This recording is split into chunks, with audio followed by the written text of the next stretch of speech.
When it comes to industries polluting the planet, we've heard a lot about cars, trucks, and airplanes. We've heard a lot about burning coal to heat our homes. But we don't hear much about steel, even though it accounts for about 10% of all emissions. That's a huge number.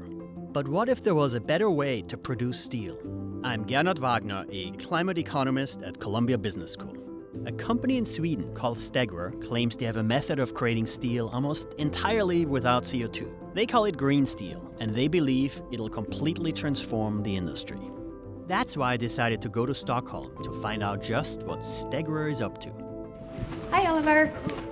Meet Stegra's founding Chief Technology Officer, Maria Persson Gulda. Maria gave up her job at the prestigious consulting firm McKinsey to be on the forefront of this new industry.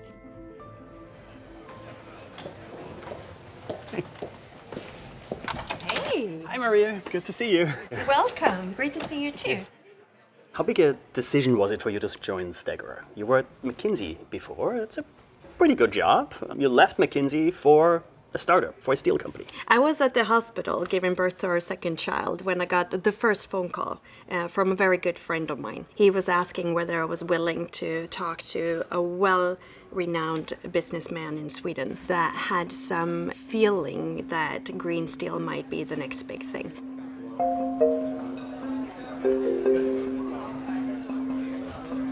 Oh wow, this does not look like a steel company. This is like tech vibe, right? It is. We believe that when people are coming together in spaces like this, you feel more like a family. And that's really when you feel trust with your colleagues and feel safe to actually brainstorm those more crazy ideas that might actually turn out to be something extremely important and something we want to explore and implement later on. As far as startups go, Stegra is massive, with hundreds of ambitious people looking to change the world. But what really makes Stegra's green steel so different from traditional steel? How does a typical steel plant look? Like, what's going on in one of these large European steel plants? If we take the large integrated steel plant in Europe, a typical one for flat steel, you would have iron ore coming into the site. And you need to convert that iron ore, which has oxygen in it, to iron, pure iron. And the way that you do that is that you use a blast furnace and you use coke in the mix in order to get rid of the oxygen so that you get CO2 and you get iron. So the initial step in traditional steelmaking uses coal to strip oxygen from iron ore to make iron. The main byproduct? CO2. That's where over 80% of all the emissions in steelmaking come from. But it's only the first step.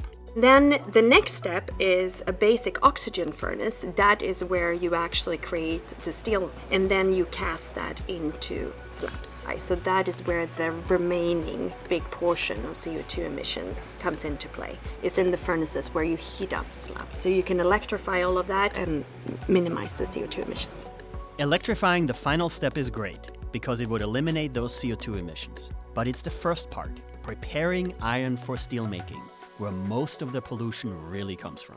Many steel companies are still trying to find solutions, but none of them are clean enough for Stegra.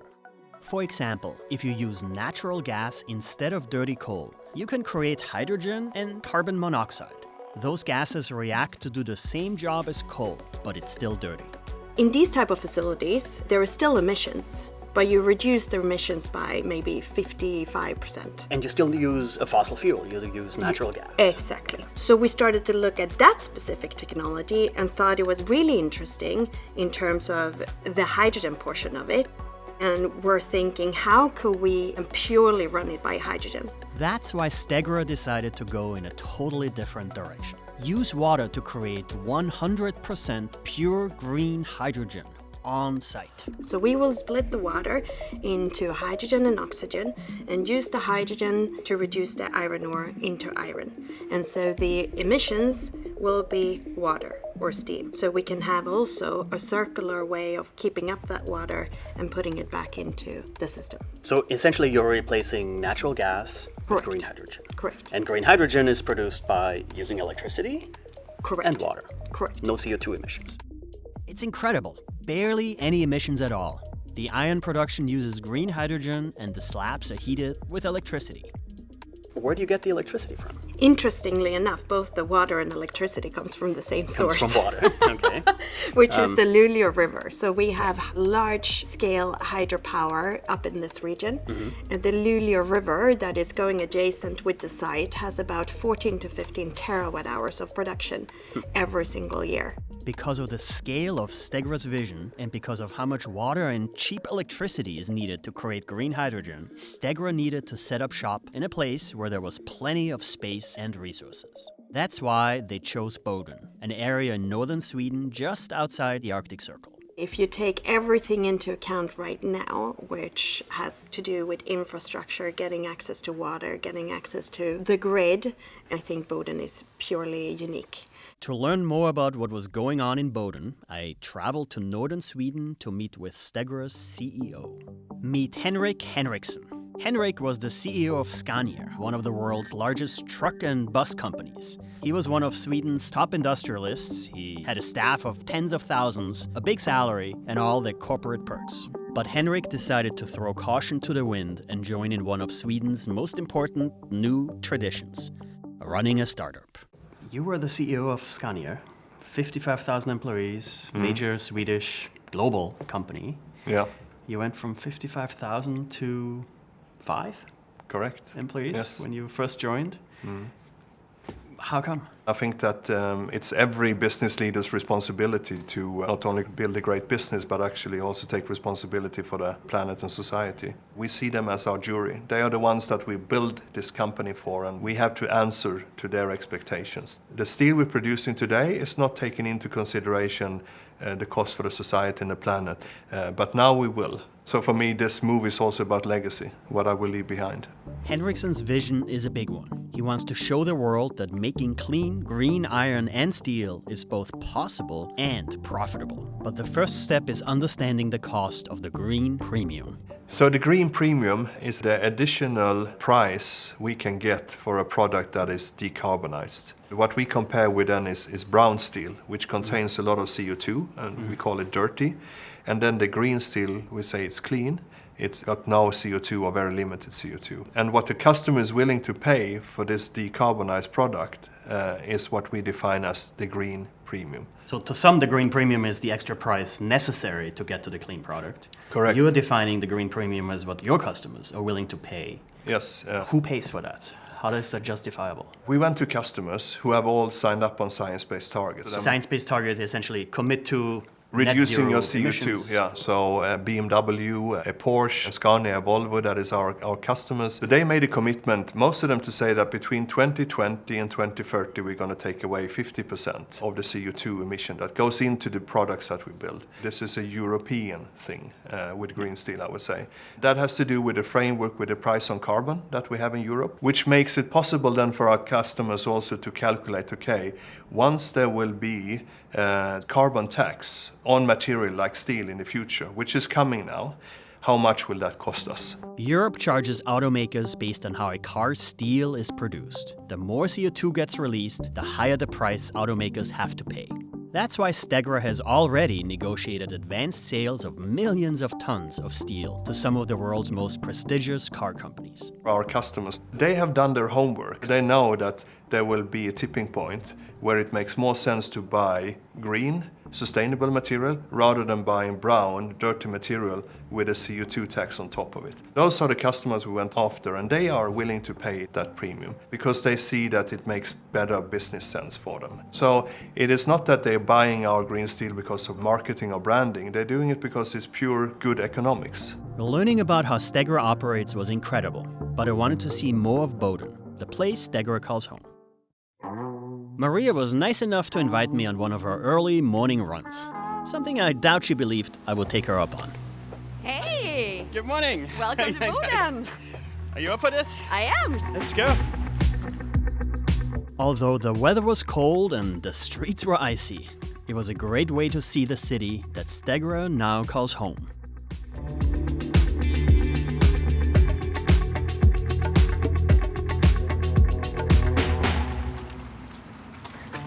Oh, cool. Kind of like a showroom.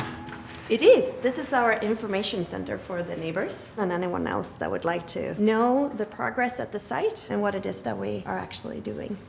And here's your plant. Yes, here is our 3D model of the plant. All the different process steps you can actually see here. You have the electrolyzer park over here, and then the iron making and steel making, hot rolling, cold rolling, and galvanizing. So this is what we are seeing today? This is exactly what we're going to see today.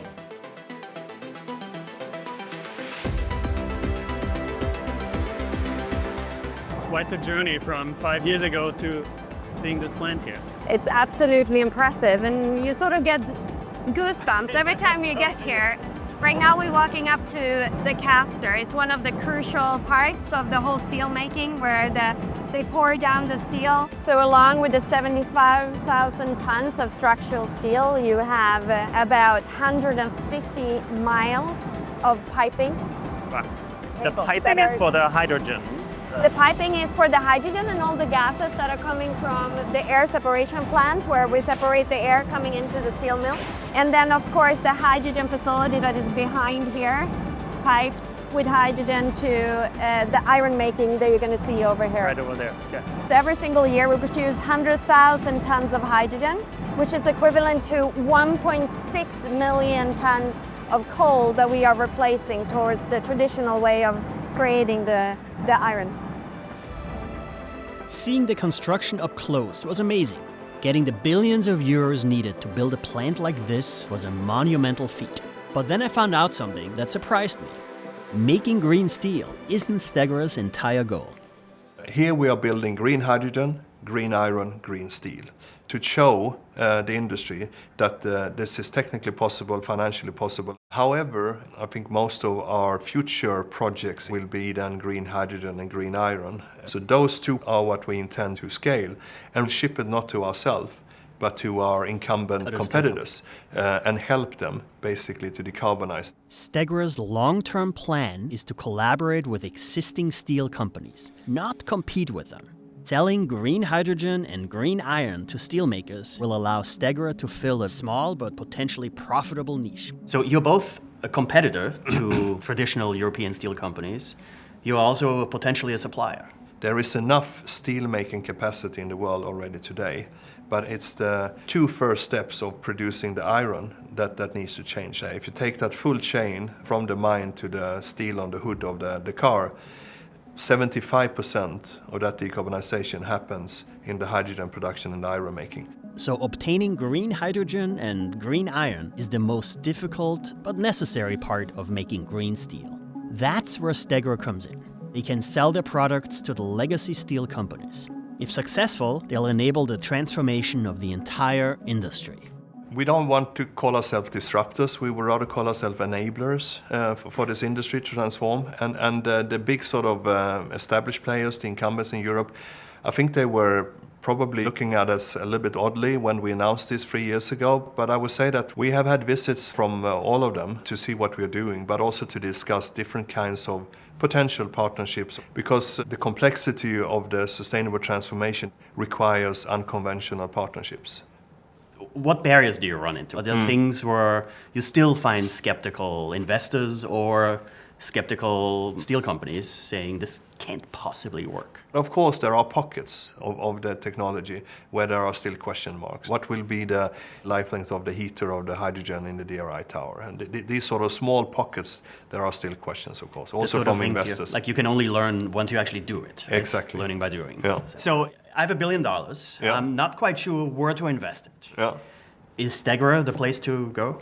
Yes, I would say so. I think you would find here that the timing is perfect. You're coming in exactly when we are going into startup production next year. And you will invest in a first mover who has been able to choose the right location to build a new kind of industry, where location and access to renewable energy is fundamental. And you will invest in a company that has a proven business model on a customer portfolio that is worth more than 15 billion euro, which shows that there is a market out there. Are we chasing the impossible goal here? Are we solving climate change? We are not chasing an impossible goal. I think we're chasing the only goal we can have if we want to have a livable planet. I think the planet is on fire and we need to do something about it. That's the gamble Stegra is willing to take. It's incredible to imagine that very soon, this company could help transform the steel industry and maybe our planet forever.